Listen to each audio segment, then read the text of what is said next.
Here's how to update credit card details on YouTube TV. First, open up your web browser. Now head over to tv.youtube.com. Make sure to log into your account.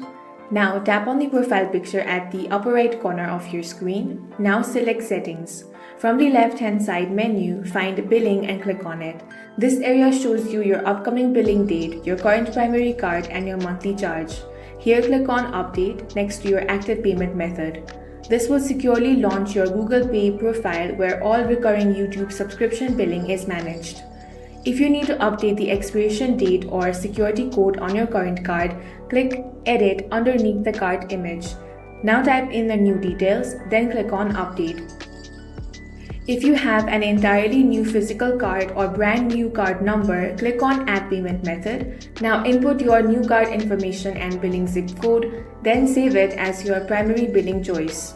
Once you click Save, Google will instantly verify your updated card details. Any pending or failed monthly payments will be rerun automatically, keeping your subscription active.